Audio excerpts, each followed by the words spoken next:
The dream home, bought for over $1 million, became a nightmare before the moving boxes were even unpacked. It was 3:14 a.m. when the first letter arrived, not from a welcoming neighbor, but from someone who claimed to have watched the house for decades. A chilling introduction to what would become an enduring torment for a family simply seeking a fresh start. Derek and Maria Broadus, with their 3 young children, had just purchased 657 Boulevard in Westfield, New Jersey in June of 2014. A stately, 6-bedroom Dutch colonial, it was everything they'd envisioned for their family's future. It was a picture of suburban bliss, but the dream began to unravel almost immediately. Just 3 days after closing, Derek found the first anonymous letter in their mailbox. The handwriting was neat, the tone anything but. It began, "Dearest new neighbor at 657 Boulevard, allow me to welcome you to the neighborhood." The letter continued, asking, "How did you end up here? Did 657 Boulevard call to you with its inside walls?" Then, a deeply unsettling shift. 657 Boulevard has been the subject of my family for decades now, and as it approaches its 110th birthday, I have been put in charge of watching and waiting for its second coming. The watcher, as the anonymous writer signed off, claimed the house was their family's obsession. They knew details about the home, its history, and even the Broadest children, referring to them as young blood. The first letter was just the beginning. More would follow, each one escalating in its invasiveness and threat. They knew the Broadjuice's cars, their daily routines, even the children's nicknames. The family hadn't even moved in, but they were already under constant surveillance. One letter ominously asked, "Will the young blood play in the basement, or are they too afraid to go down there alone?" This was a house they had yet to fully inhabit, yet its secrets and vulnerable points were already known to an unseen observer. The Broadjuices immediately contacted the Westfield Police Department. Detective Leonard Lugo took on the case. Fingerprints were lifted from the letters, DNA samples were collected, but the results led nowhere definitive. The watcher remained a ghost. The investigation turned to former owners and neighbors.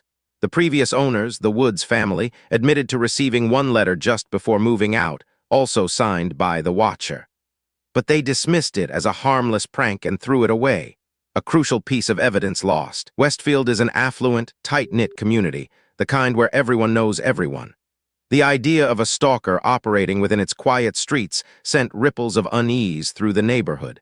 Suspicions began to fall on the most unlikely of people. One early theory centered on Michael Langford, an older man who lived directly behind 657 Boulevard. He was known for quirky behavior and for often sitting in a lawn chair, watching the neighborhood. He was even interviewed by police, but no direct link was ever established. Another person of interest was a woman named Abby, who lived across the street. Her family had lived on Boulevard for generations, and she was rumored to be possessive about the neighborhood's history. Was this a territorial dispute gone horribly wrong? The Broadjuices tried to sell the house, but the story of the watcher had leaked. No one wanted to buy a home with such a terrifying, unresolved history. The property became unsellable, a $1 million albatross around their necks. They considered tearing the house down and building 2 new ones, but zoning restrictions and neighborhood opposition thwarted that plan.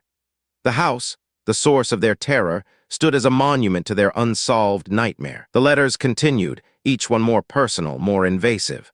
The watcher knew the children's names, their routines, even the color of their mother's car. It became clear this wasn't just a prank. It was a deep, psychological attack. One letter explicitly mentioned the children. "I asked the Woods to bring me young blood, and it looks like they did." This sent a fresh wave of panic through the Broadus family. Their children were not just observed, but targeted. The police investigation, despite its efforts, yielded no breakthroughs. The DNA on the envelopes was inconclusive, belonging to neither the Broadjuices nor any known suspects. The fingerprints were too common, too smudged to identify. The Broadjuices themselves faced scrutiny. Some online theories suggested they were fabricating the letters for insurance money or to get out of a bad real estate deal. But their terror was palpable, their lives consumed by the threat. In 2019, after years of trying to sell, the Broadjuices finally managed to offload 657 Boulevard at a significant loss. They sold it to a new family for just under $1 million. The new owners, aware of the history, reportedly renovated the house extensively. The Broadjuices moved on, but the psychological scars remained. They never truly felt safe again. The simple act of checking the mail became an anxiety-inducing ritual, a constant reminder of the unseen threat. To this day, the Watcher's identity remains unknown.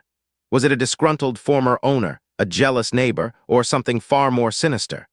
The case has inspired books, documentaries, and even a major streaming series, further cementing its place in true crime lore. The mystery of 657 Boulevard serves as a chilling reminder that sometimes the greatest threats don't come from outside, but from the shadows within a community, turning a dream home into a living hell. What other unsolved mysteries of unsettling homes haunt your thoughts?